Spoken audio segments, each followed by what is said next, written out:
Hi everybody, I'm Jim Rohn. What a pleasure it is for me to come and visit with you for just a few minutes here today.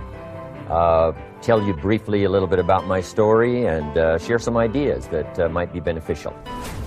I've lectured in some high school classrooms in California and Arizona and some universities and colleges, Pepperdine University, San Diego State, Arizona State University. And so I've had a chance to talk to kids that are interested in themselves and interested in their future, interested in America, interested in what they can do with their lives, and listening to stories that might be beneficial. And I don't have a chance to, visit all of the schools and universities around the world. So this is a great chance for me, by videos, I have a chance to tell you my story. Just briefly, let me tell you my story. I grew up in Idaho, farm country. My father still lives on the old homestead where I grew up, southwestern Idaho. He'll be 91 his next birthday, and I'm very proud of him. I went to high school, I graduated, I went to college 1 year. Halfway through my second year, I decided I was smart enough, so I quit. One of my major mistakes. I should have stayed in school. But I thought, heck, I'm smart enough to get a job. And back then I thought, that was it. If you're smart enough to get a job, what else would you need? Found out later, a big mistake. But anyway, I quit school at age 19, went to work. A little while later, persuaded a beautiful young lady to marry me with a lot of fancy promises. And fortunately for me, we got married. A little while later, I started my family. And I'm out there working hard, doing the best I thought I could. But year by year, I kept falling a little further behind. Buying a little more than I could conveniently pay for on time. And the creditors are finally starting to call saying, hey, you told us the check was in the mail. I'm not feeling at all good about that. About age 25, I've got pennies in my pocket, I've got nothing in the bank, and way behind on my big mouth promises to my family, and wondering what could I do to make my life better. I was willing to work hard. That was not my problem. But I just wasn't making the progress I wanted to make. And then good fortune came my way. Sometimes it's difficult to describe good fortune, why something remarkable happens to you at a particular time. One of my friends says, well, hey, things don't just happen.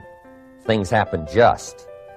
And maybe that's it, I don't know. But my good fortune was I had a chance to meet a very wealthy man. His name was Mr. Schoaf, Mr. Earl Schoaf. A friend of mine had gone to work for him, and he started telling me about this man. He said, you got to meet this man. He's rich, but he's easy to talk to. And he's got a remarkable philosophy of life. And he kept going on, and I thought, well, I've got to meet this man. So shortly after that, I had a chance to meet this Mr. Schoaf, and I was impressed. He was rich. He was easy to talk to. Within a few minutes, I was dazzled.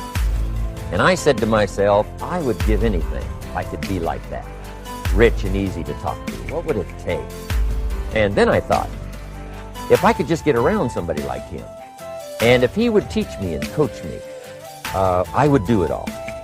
And that was my good fortune. A few months later, this wealthy man, Mr. Show, hired me and gave me a job. And I went to work for him, and I spent the next 5 years in his employ. And then, unfortunately, at age 49, he died.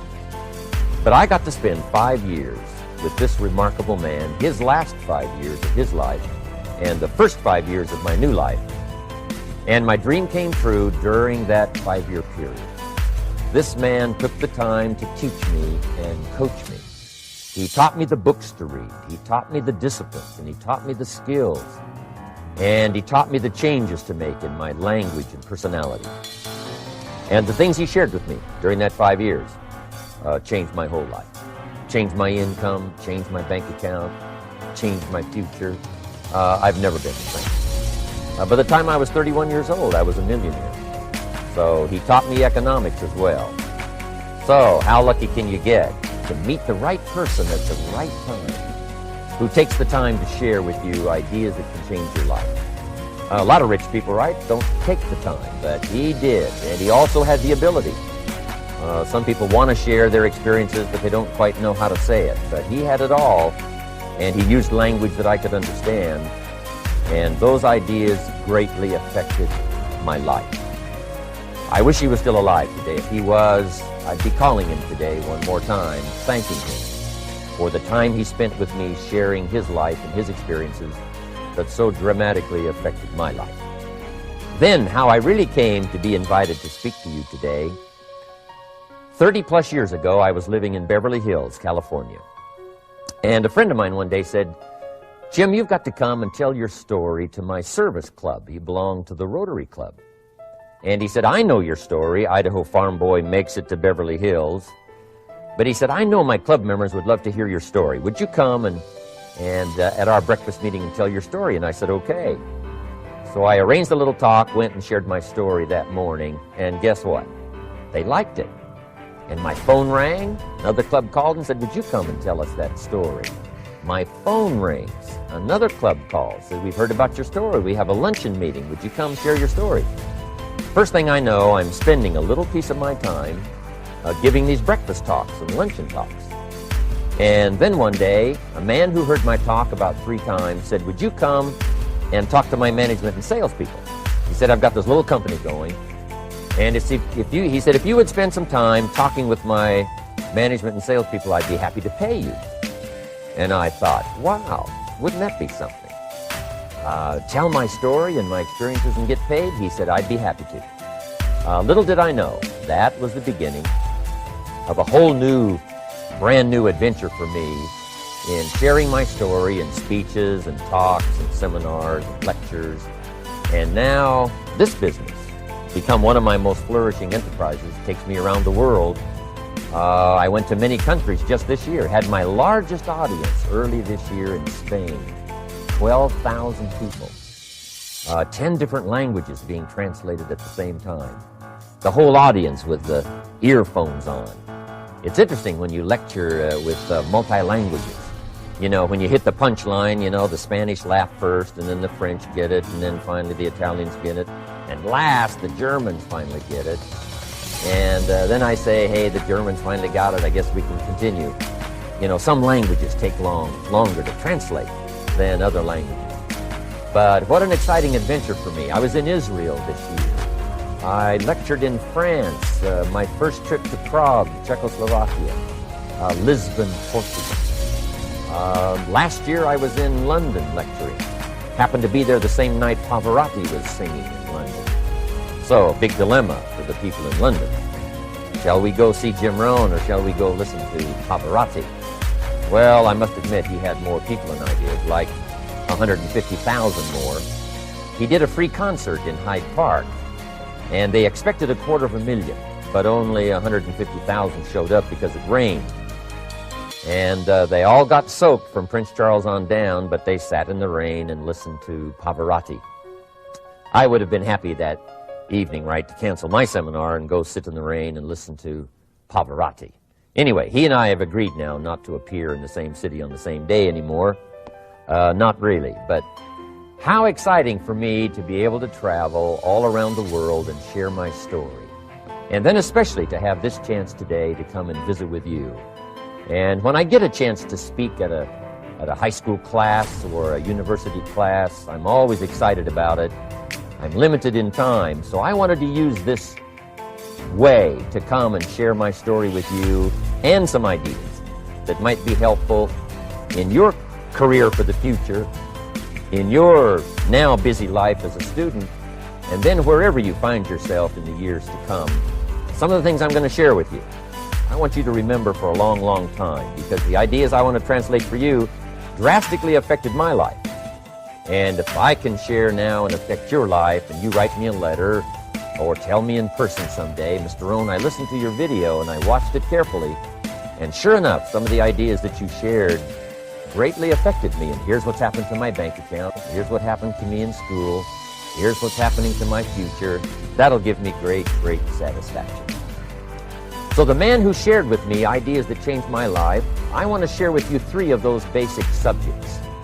When I met him, I was 25 years old, and when I first got acquainted with him, I used a lot of excuses as to why I wasn't doing well.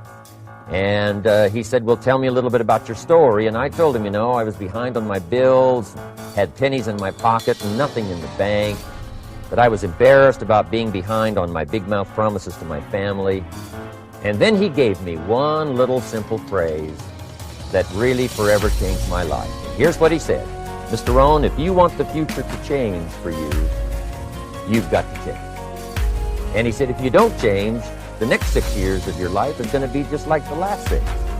You'll still be behind on your bills. You'll still be behind on your promises.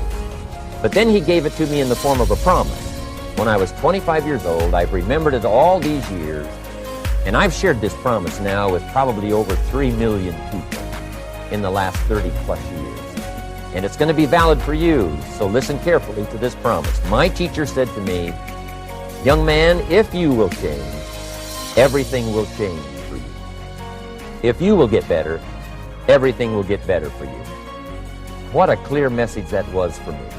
He said, if you'll change your philosophy, if you'll change your habits, if you'll refine your thinking, if you'll change and accept some new disciplines, if you'll turn the corner where you've been in the past, go for a new life for the future, he said all kinds of remarkable things will happen for you if you will change.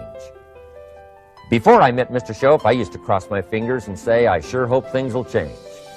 I was hoping the government would change and the tax structure would change and that my boss would change and pay me more money. I was hoping that, economics would change and prices would come down. And I was hoping that circumstances would get better. And then I discovered from my teachers that those things are going to continue the same. In fact, all of those things that happen to us is kind of like the wind that blows. And the wind blows on us all. In fact, in America especially, the last 6,500 years of recorded history, we've got probably the most favorable wind that's ever blown. Economics and circumstances, living in a free country, democracy and freedom, an excellent economy. Sure, we struggle at times, but compared to the rest of the world in the last 6,500 years, we've got the best wind ever. But if you just let the wind blow, I'm telling you, it won't take you where you want to go. All of us must use this wind to take us to the dreams we've got, to the equities we want, to the money we want, to the income we want, and to all the things we want our life to have. This is where we want to go, and we've got a good wind, but we must not leave our future just to the wind, just to the economy, just to the structure of the way things are happening today. Here's what we must learn to do, and that is set a good sail. And if you'll learn to set a good sail, and that's what my teacher taught me in those early days. He said, Mr. Rohn, the wind is going to blow however it's going to blow. Politics are going to be politics, and the economy is going to be the economy. And however it turns out, that's the way it's going to be. What you must learn to do is not to wish for a better wind. That's naive. The key is to wish for the wisdom and the skills and the learning so that you can set a better sail. And so that's what I did at age 25. I went to work not on the economy. I went to work not on the community. I didn't go to work to try to change the government. I didn't go to work to try to change my boss or the company. I didn't go to work to try to change circumstances. I went to work to try to change myself. And I picked up that promise. My teacher shared with me that if I would change, my income would change. If I would change, my bank account would change. If I would change, my future would change. And sure enough, his promise came true for me. The first 6 years of my economic life, I wound up broke. Those pennies in my pocket, nothing in the bank, behind on my promises. The second 6 years of my economic life, I wound up rich. But interestingly enough, the second 6 years of my economic life, the government was about the same and the economy was about the same. You know, the companies were about the same. What they paid was the same. Circumstances around me were the same. You know, my negative relatives were the same. But I was not the same. That's how my life changed. And that's how things started working for me, changing my life all those years ago. So that's what I wanted to share with you to begin with. This beginning of what Mr. Shoaff shared with me, that if I wanted my life to change, this was what I was going to have to do. And so he broke it down into 3 subjects that really made an impact on my life, and I want to share those with you. The first subject he called personal development. And the second subject he called setting goals. And the third was how to become financially independent. And I'd like to give you just a few clues from those 3 major subjects that so dramatically affected my life. And let's get started. The first one is personal development. Now, in illustrating personal development, Mr. Shoaff, my teacher, started with money. You know, money's not the only place to start in talking personal development. But it's where he started, so let me share the thoughts he shared with me back then. Let me share them with you. Here's the best lesson I can give you on economics. It's very simple. We get paid for bringing value to the marketplace. That's about as simple as I can put economics. We get paid for bringing value to the marketplace. Now, it takes time to bring value to the marketplace. However, we do not get paid for time. So we cross that out. Mistakenly, the man says, I'm making about $20 for an hour. Not true. If that was true, you could just stay home, right? And have him send your money. So that's not true. We don't get paid for time. We get paid for value brought to the marketplace. Now, since that's true, here's one of the key questions of my talk to you today. Is it possible to become twice as valuable to the marketplace and make twice as much money in the same time? Is that possible? The answer is yes. Could you become 3 times as valuable as you might be right now to the marketplace and make 3 times as much money in the same time? And the answer is yes. 5 times, 10 times? Of course. America is unique. It's a ladder to climb. It starts down here, let's say, at $5 an hour, and it keeps going up. Top income last year, $80 million. The guy who runs Coca-Cola. Now, that's a heck of a ladder. That's why everybody wants to come here, right? The boat people are not headed for Vietnam. People haven't plotted and schemed for 50 years saying if I could just get to Poland, everything would be okay. Not true. Everybody wants to come to America. And the reason is because we've got the best wind ever blowing in our favor. We've got the best economic opportunity anybody's had in 6,500 years. And all you have to do is understand it and take advantage of it. Now, there's some key questions to ask here. Why would the marketplace pay someone only $5 an hour? Very simple answer. They're not very valuable to the marketplace. Now, we must underline to the marketplace. This person might be a very valuable brother. Yes. Member of the family, valuable. Yes. Valuable member of the church, of course. Valuable citizen of the country. Yes. Valuable in the sight of God, no doubt. We're all of equal value in the sight of God. But if you're not very valuable to the marketplace, you don't get much money. You say, well, it shouldn't be that way. Well, then you got to start your own country. You know, this one's been in process for 200 years, and this is the best we've been able to come up with so far. But here's the key. You don't have to stay here. Now, there was a big debate in Congress last year that this $5 was not enough. Should be 6, should be 6, should be 6. But we don't need legislation. 6 is already on this ladder. The next step up.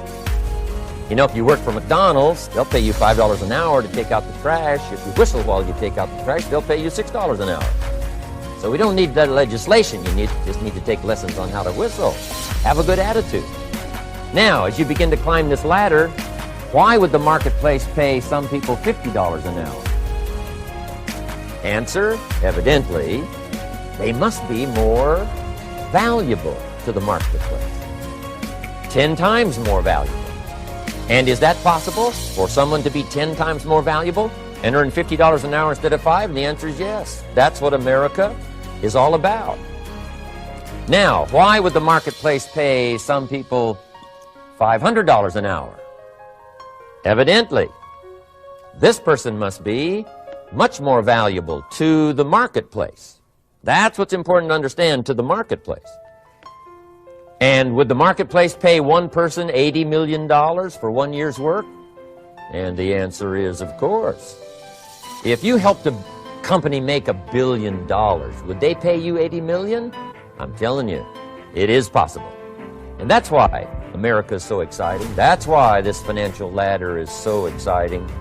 It's possible for all of this to come true for all of you, no matter where you start. As a student in school, just getting started out there in the workplace, this is all possible for you.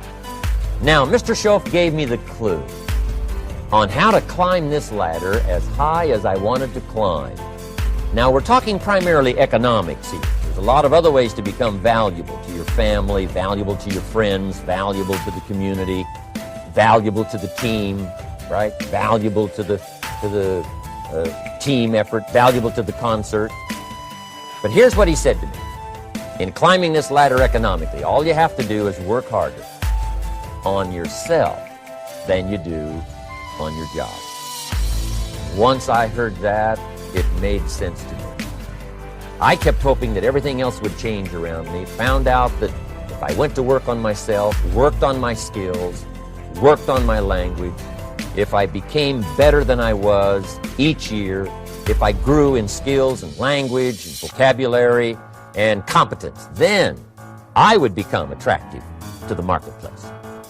Not very long ago, a company called me and said, Mr. Rohn, we're expanding internationally. We'd like to have a bit of your expertise to help us. Would you give us a bit of your time? We'll add some millions to your fortune. And I said, okay.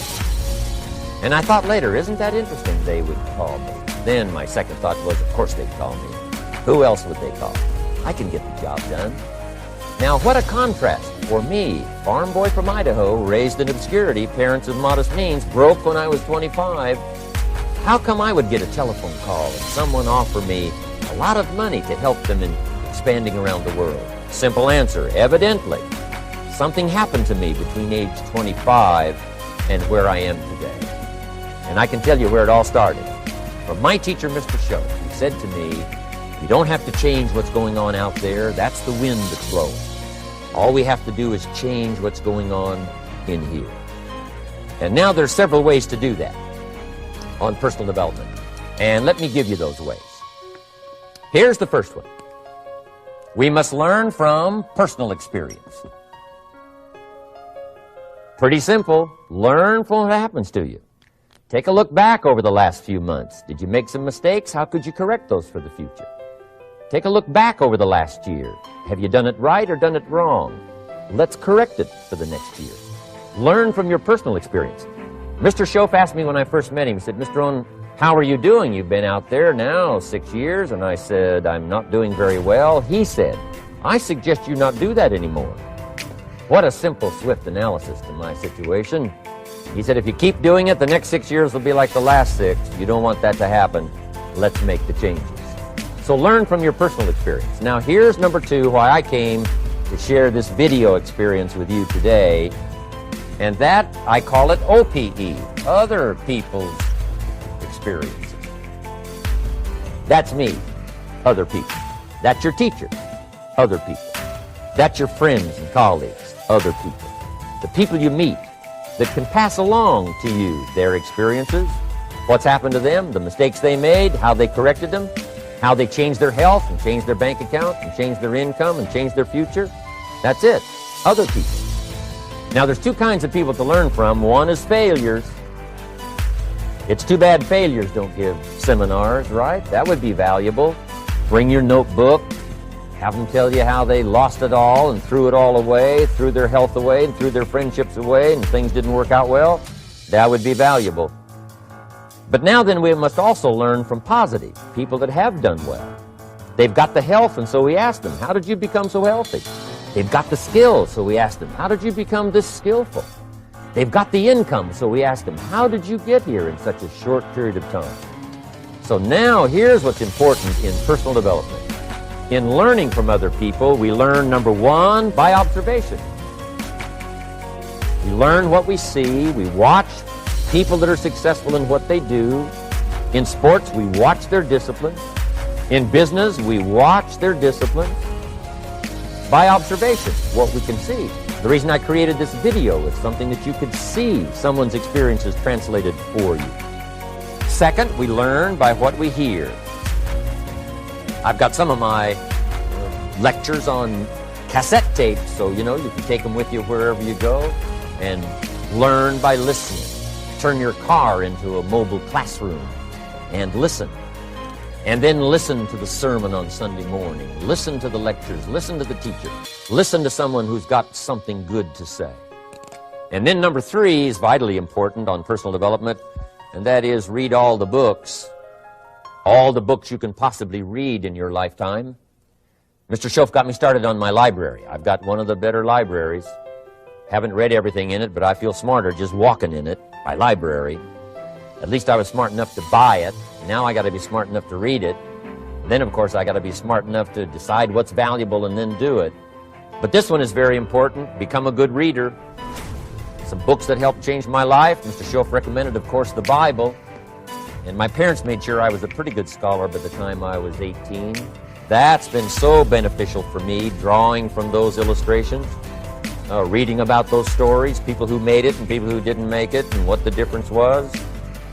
And then other books that helped to really change my life. One called Think and Grow Rich by Napoleon Hill. And then a book that helped me become financially independent by the time I was 31. And that book is called The Richest Man in Babylon by George Clayson. And I'm going to share a little bit of that book with you when I get to financial independence today, our third subject.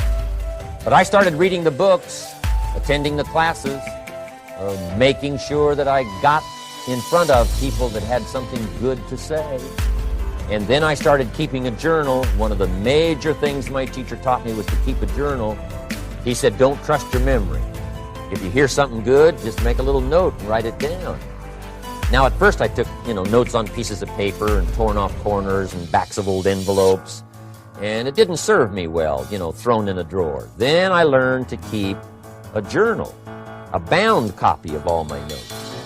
So I would suggest you do the same. Things that impress you, a poem that impresses you. When you attend a class, some of the ideas that impressed you, jot them down. You read something in a magazine, right? Some ideas. Take those out, put them in your journal. Keep a good journal the rest of your life. This will serve you well. My journals make up a significant portion of my own library. And if you saw my library and saw my journals, I tell you what you'd have to say. This is the library, and these are the journals of a very serious student. No wonder Mr. Rohn is invited to lecture and speak on his experiences around the world. So I want the same thing to happen to you. Value captured that you can resort to later. Go back over it and review it and let it become valuable to you. So that's my first subject, personal development. Work harder on yourself than you do on your job. Develop the skills. Learn the lessons. Take the classes. Absorb all that is being taught to you these days. And then later on, of course, you can sort it out, what's valuable for you and how to refine it for your business and for your life and for your future. But the main thing is to get it and start this process of personal change, personal development. And let me say it one more time. If you will change, everything will change for you. You'll never be the same. You'll keep growing. As you look back on a few months, look back on a few years, you won't believe the progress you can make economically, your relationship with your family, your friends, and whether you're in sports or economics or whatever, I'm telling you, that whole process of committing yourself for personal change, personal value, can really make your life unique and worthwhile. Now let's cover the second subject, on setting goals. Mr. Shelf gave me some tips on setting goals that changed my life forever. And I want to share those with you.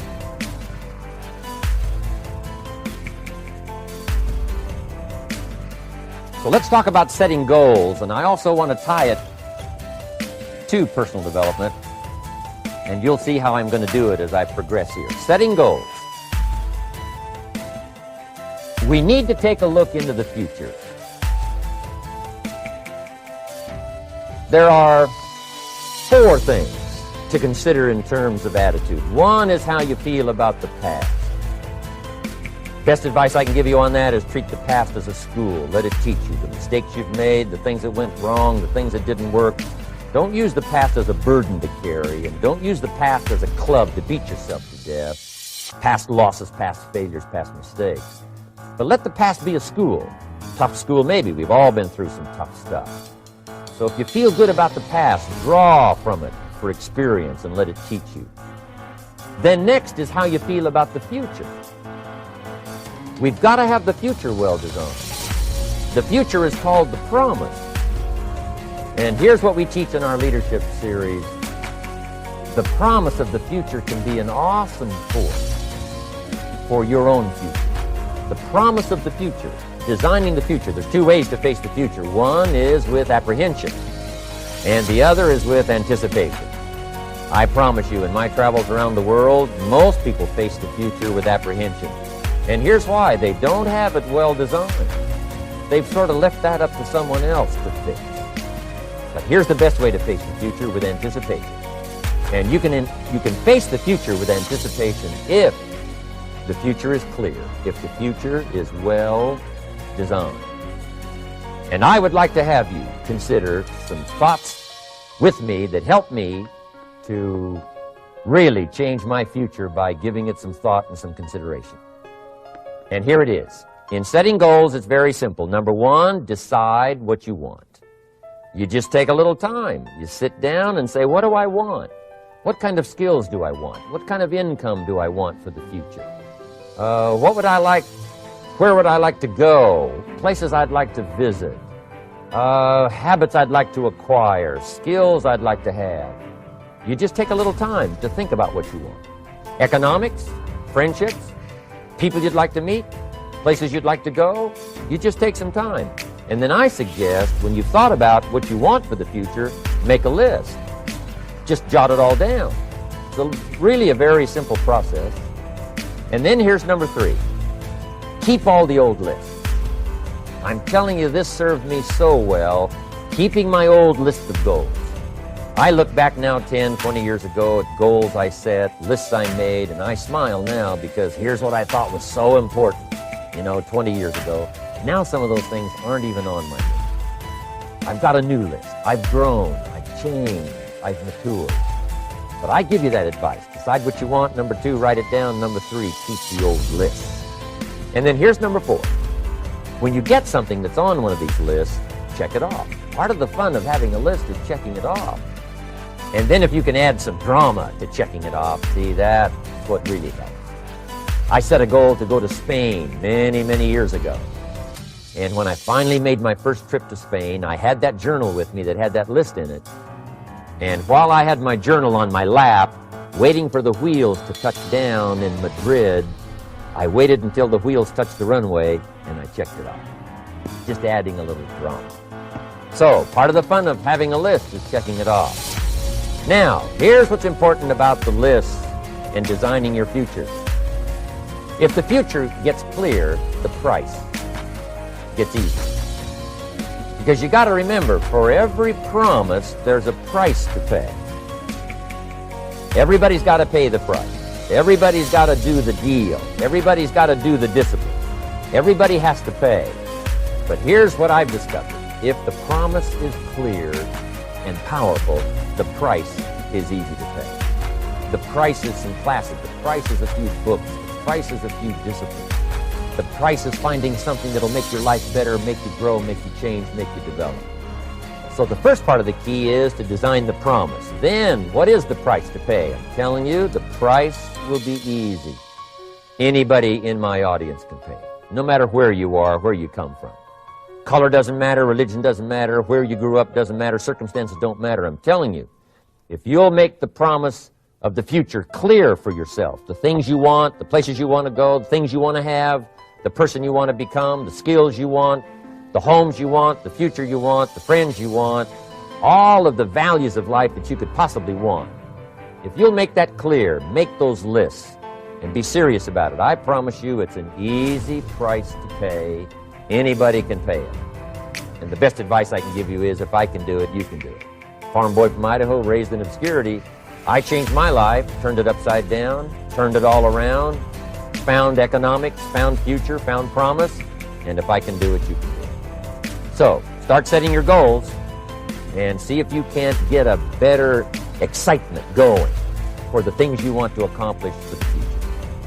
Now here's my third subject, and that's called financial independence. Oh, by the way, before I get to financial independence, let me cover one more point. One of the major reasons for setting goals is for what they make of you in achieving them. My teacher advised me when I first got started at age 25, he said, Jim, why don't you set a goal to become a millionaire? He said, it's got a nice ring to it, you know, enough zeros to impress your accountant. And he said, I'm here to help you. You're only 25 years old. You've been to 1 year of college. You've got a beautiful family, every reason to do it. Why don't you set a goal to become a millionaire? And he said, here's why. And I thought, he doesn't need to teach me why. Wouldn't it be nice to have $1 million? He said, no, then you'll miss it. He said, here's why. For what it will make of you to achieve it. I'm telling you, that statement changed my life. Set the kind of goals that will make something of you to achieve it. He said, now, once you become a millionaire, what's important is not the money. I thought, that's kind of strange teaching. He said, honest, it isn't important. He said, you could just give the money away. Now, I did better than that. I lost it all. By the time I was 31, I was a millionaire. By the time I was 33, I was broke. And I'll tell you a little bit about that story later. But when I lost all my money, guess what? I found out Mr. Shope was right. What was valuable was not the money. What was valuable was what I became to earn the money. The skills I had, the knowledge I had about the marketplace, the values that I had going for me. They were more valuable than the money. And here's an important statement to remember. It's not what you get that makes you valuable. It's what you become. So part of the key here is to set the kind of goals that will make something of you. Don't set them too low so that you don't have to grow and you don't have to read and you don't have to try and you don't have to stretch. Don't set them too low. And then don't sell out. Don't go for something that's going to cost you your virtue or cost you your values or sell out your principles. There's a good middle road here to follow. Goals that will inspire, goals that will help you grow, change, develop, and become better than you were. Okay, now let's talk about financial independence. How to become rich by 40, 35 if you're extra bright, much sooner if you find an opportunity like I did. Let me show you how I did it. Financial independence. First of all, I like the phrase financial independence. Some people are a little bit concerned about using the word becoming rich or becoming wealthy, and I can understand that. I struggled a little bit with this. Is it okay to go for becoming rich, go for becoming wealthy? And maybe that's a bit too strong a word or strong a term. So here's what I've come up with that I think is comfortable for me, and that is how to become financially independent. I think it's every person's heritage here, especially in America, to become financially independent. Now, let me give you my definition of financial independence. Financial independence is the ability to live from the income of your own personal resources. Financial independence. Now, it depends on how you want to live. If you need $2,000, $3,000 a month, if you need $4,000 or $5,000 a month, if you need $10,000 a month, some people may need, $100,000 a month. But whatever you would need to live, and you could earn that living from the income of your own personal resources, that's what I call financial freedom, financial independence. And let me show you how to acquire it. If you start at age 15, between ages 15 and 35 is 20 years. And in my personal opinion, based on my own studies and my own experience, 20 years, in my opinion, is enough time to become financially independent. If you're not, you don't live in the wrong country. Probably what's happened is you have the wrong plan. And it's easy to be a nice person with the wrong plan. I found that when I was 25 years old. I was broke at age 25, and I was a nice guy. You would have liked me. But I'm telling you, my plans up until then, especially my financial plan, left me broke. I totally changed it the next 6 years, and I became financially independent. So I know what I'm talking about. It is possible in a reasonable amount of time, 15 to 35, whatever, 20 years time, enough time. You can do it in a much shorter period of time, like I did if you want to. But this is a reasonable enough time. But here's number one. First of all, you got to have the right philosophy. Philosophy is our ability to gather knowledge and sort through it and decide what's valuable. To develop a philosophy about life, a philosophy about our health, a philosophy about our family relationships, a philosophy about economics. And if you develop the right philosophy, that's what helps to set this sail so that in 6 years it takes you where you want to go instead of winding up like I did that first 6 years of my economics, broke, no money, empty bank account. The right philosophy. Now let me give you a couple of philosophies to consider. Here's the first one. It's called the philosophy of the poor. And here it is. Poor people usually spend their money and invest what's left. That's the philosophy of the poor. Now here's the philosophy of the rich. Rich people invest their money and spend what's left. And here's the startling answer. It really doesn't matter what the amount is. What's most important is not the amount. What's really important is the philosophy. So I would ask you to adopt this philosophy of spending after you have invested. Invest first, then spend. And I've got a little formula that I'm going to share with you. Now, what should a child do with a dollar? I mean, there's a lot of debate going on, I'm sure, across the country on what a child should do with a dollar. Here's one opinion. It's only a child and it's only a dollar. What difference does it make? Well, in my opinion, it makes all the difference in the world. A person's economic future starts with a child with a dollar. Somebody says, oh, no, you're only young once. Let him spend it all. Well, when would you hope that would stop? Somebody says, well, wait till he's 50 and broke like me and then he'll learn. Well, no, we don't want to wait that long. If I would have known earlier than age 25, I would have changed. In high school, if they would have had classes called Wealth 1, Wealth 2, I'd have taken both classes. I would not have waited until age 25. So, the earlier the better. So, what should a child do with a dollar? Here's the simple premise to begin with. Don't spend it all. And if a child wants to spend the whole dollar, you got to say, hey, don't spend it all. Don't spend it all. They'll say, why not? It's my dollar. I earned it. You say, I know you earned it, but don't spend it all. They'll still say, why not? Say, let me show you why not. So you put them in your car, take them to the other side of town, and show them where people live that spend the whole dollar. You just drive them around. Kids learn best by visual. Just drive around and say, would you like to live here? Kid says, no. Would you like to live like these people live? Kid says, no, no. Then you can't spend the whole dollar. So, kids will get the message. So, take them to the other side of town, show them around, unless you already live there, and then just show them around.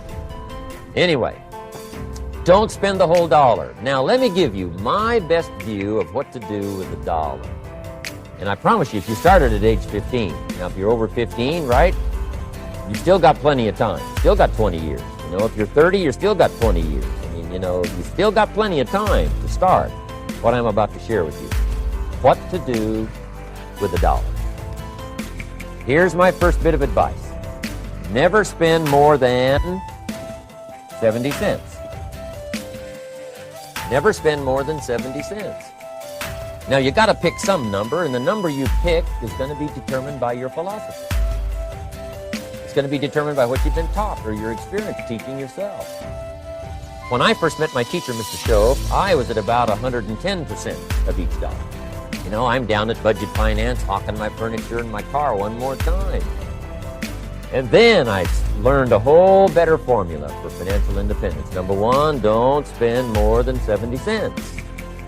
Now, kids say to me, well, okay, what do I do with the other 30 cents? And here's what I teach them.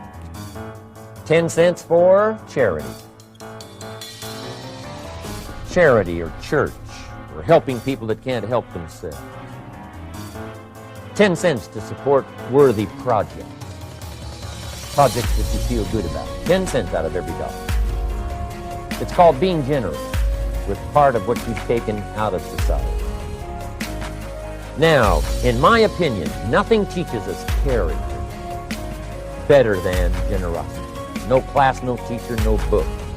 Teaches generosity, teaches character better than generosity. And the best time to start is when the amounts are small. And I know if kids learn these lessons well, they'll give a dime out of a dollar, help people that can't help themselves, support worthy projects. Or if you belong to a church, they teach tithe, peace out. It's very important.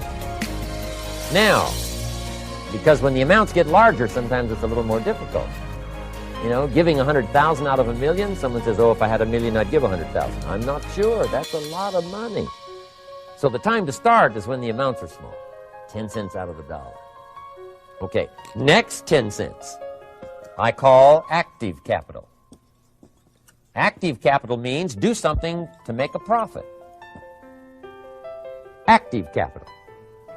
Set aside a portion of your income. Wages are okay, but I'm telling you, wages will make you a living. Profits will make you a fortune. So set aside part of your income as capital, called active capital. Any kind of project you can possibly think of, you can possibly come up with. I'm going to write a new book, I think, for kids. I think the title is going to be, Of Course Kids Should Pay Taxes. Kind of an interesting title. In California, kids do pay taxes. When a child walks into 7-Eleven, buys something that costs $1, the proprietor says, give me 7 more pennies. And the child says, hey, what's these 7 pennies for? The proprietor says, that's the taxes. Kid says, well, hey, I'm only 8 years old. Proprietor says, congratulations, you're my youngest taxpayer. Give me the money. So in California, where I live, kids do pay taxes. Big question is, should they? And my book will answer that question. Of course, kids should pay taxes. Nothing is for free. If you want to ride your bicycle on the sidewalk instead of in the mud, you got to pay the 7 pennies. Nothing is free, so we all have to pay. So, 10 cents out of your living, out of the money you earn, set aside for capital. Capital to try your best to show a profit. And in my book, it's going to be all kinds of ways kids can make money, right? 2 bicycles, one to ride and one to rent. I mean, you know, it doesn't take long to figure out some enterprise that'll start making a profit. Then you must jot this down if you're taking notes. Profits are better than wages. 1, you can't usually start wages until you're about 16, 15, 16. But you can make a profit long before you're eligible to start earning wages. And then there's no limit to profits. And they can double and triple and quadruple. You know, there's no limit. It's incredible how fast profits can grow. So profits are better than wages. Wages make you a living. Profits make you a fortune. Now, the third 10 cents is vitally important. I call it passive capital. Capital you let somebody else use. A financial institution, stocks and bonds, mutual funds, whatever. Let someone else use it. You furnish the money. They use it to make a profit, but they pay you for the use of it, called interest. And here's one of the things that'll make you financially independent fairly quickly, and that's called compound interest. And this is how you get it. Letting someone else use a portion of your money, your substance. They show the profit, they pay you interest. And this passive capital, I'm telling you, over a sustained period of time, if you'll develop this little 10, 10, 10, and 70, especially starting at age 15, I'm telling you, by the time you're 35, you will be financially independent. You'll have the ability to live from the income of your own resources. And then one more point on passive capital. There's a Bible philosophy. I'm an amateur on the Bible. But there's a Bible philosophy that teaches the borrower is servant to the lender. And if you want to be in a powerful position as you grow older, finally when you become mature, maybe have your own business, things have worked out for you for the future, the position you always want to be in is the power position. And that's called the lender. The lender is the power position. So if kids learn early enough, and then you ask them what they'd like to be when they grow up, I'm telling you, once they understand, they'll say, well, one of the things I want to be is one of those lenders. That's the power position, not the spender. No, you'll be pitied the rest of your life if you just become a spender. You got to become a lender. And I think this is the one formulas to follow. 10 cents out of every dollar. Let someone else use it. Be the lender, power position. Then try to show a profit. Can't we teach our children how to take $1, search the neighborhood, find a broken wagon, pay $1 for it, bring it home, clean it up, sand it until it's clean, paint it red till it shines, straighten out the wheels till they're true, take it back to the neighborhood, sell it for $5? Anybody can do that. Now, does the child deserve $4 profit? And the answer is yes. Society now has a mended wagon. That's what America's all about. Finding something, touching it, making it better, making a profit, taking part of your resources, helping people who can't help themselves. Let someone else use it to make a profit. Some projects require more capital than one person has. Exciting. And then let them pay you for the use of it. America's had this philosophy now all these years. Communism is taught all these years. Capital belongs in the hands of the state, not in the hands of the people. We've been teaching all these years, capital belongs in the hands of the people, not in the hands of the state. And we turned out to be right. Capital in the hands of the kids, capital in the hands of the people. Enterprises that make a profit, enterprises that grow. It's the hope of our people. So that little simple formula, I hope will help you. Now, one more key on financial independence, and that is attitude. Attitude. Here's number one. I used to say, I hate to pay my bills. My teacher straightened me out on that. He said, let's see, Mr. Rohn, what you hate to do is pay $100 on an account and reduce your liabilities and increase your assets. I said, well, no, not if you look at it that way. He said, well, it all depends on how you look at it. So wouldn't you love to pay your bills, reduce your liabilities, increase your assets? You've got to have that kind of attitude. I found out the same attitude about taxes. I used to say, I hate to pay my taxes. And Mr. Shoaff said, well, that's one way to live. But don't you understand? Taxes is how we care and feed the goose that lays the golden eggs. Wouldn't you want to do your share? Someone says, yes, but the goose eats too much. Probably true. But hey, we all eat too much. We all need to go on a diet. Better a fat goose than no goose. So I finally became a happy taxpayer. Now, I think taxes are too high, so I'm working to get taxes lowered for our economic future. But then whatever they turn out to be, I gladly pay, do my part, because that's what makes the whole system run, each of us doing our part. Now, I want these three subjects to be valuable for you. I want them to have meaning for you. I want you someday to be financially independent. I want you to have the personal development so that you feel good about yourself. If I had a chance to meet you someday, I'd like to have you show me the list of goals that you've got started. Say, Mr. Rohn, here's some I've already checked out. Here's the books I'm reading. Here's what's happened. I'm developing the skills. I'm better this year than I was last year. I've got more self-confidence. My skills are developing. That's what I want for you, and that's why I took the time to come and share in this video message with you. I do seminars all around the world, but this is one way that I can reach out and touch you in case you can't come to my seminars, wherever I am. Maybe this video will reach you somewhere, and it'll have an impact on your life. And what I'd like to do is later hear about it, a letter, a phone call, or to have a chance to meet you in person. And now I'd like to leave you with these 4 questions, called questions of ponder. These questions were valuable for me, and I want to make them valuable for you. Here's the first one, why? We all ask why we should work this hard. Why take that many classes? Why go to school that many years? Why take the notes? Why read the books? Why work that hard? Why put yourself through the push-ups and the disciplines? Why? Good question, why? Best answer to why, I think, is the second question. Why not? Why not see how many books you can read, how many classes you can take, how many skills you can develop?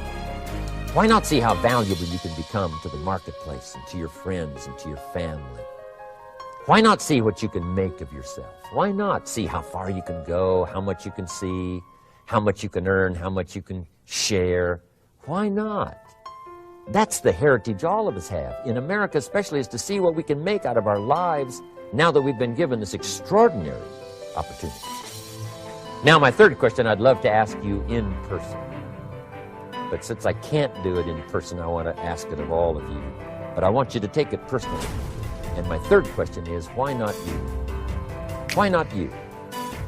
With good self-esteem. Why not you starting to change and setting goals? Why not you starting to make progress toward financial freedom? If I can do it, you can do it. I wished I had a lot more testimonials here today besides mine. A whole steady stream that would come by and tell you their story. Someone who started with nothing, finally run a big enterprise. A mother who was on welfare, now she owns her own business. In addition to my story, I wish I had a lot more. And if all of them told their story, guess how they would probably wind up their story? They'd probably say, just like me, why not you? If we can read, you can read. If we can change, you can change. If we can figure it out, you can figure it out. If we can turn it around, you can turn it around. There isn't anything you can't accomplish. That's what those testimonials would say. And so I want to say it to you personally. Why not you? You've got the brains. You've got the stamina. You've got the vitality. You've got the interest. You've got your life ahead of you. You've got the future. You can do it. If anybody can do it, you can do it. If one of us can do it, hey, we all can do it. And now here's my last question. Why not now? This is a good time as the 20th century starts to wind down, a few more years as we get ready for century 21. What a good time to set your goals, work on yourself, work on your skills. What a good time to get it together. What a good time to start this process. Personal development, growing, changing, developing, having a good plan for your money and for your life and for your future. Why not now? And I hope I have a chance to see you one of these days and share with you the experience, the reaction, response you might have had from my message. And until I get a chance to see you on this side of the world or the other side of the world, in some school or some seminar, or maybe I'll come and speak for a company that you work for someday. I hope I get a chance to meet you. Till then, I wish you the best. I want all that I've gotten to be yours and much, much more. God bless. Goodbye.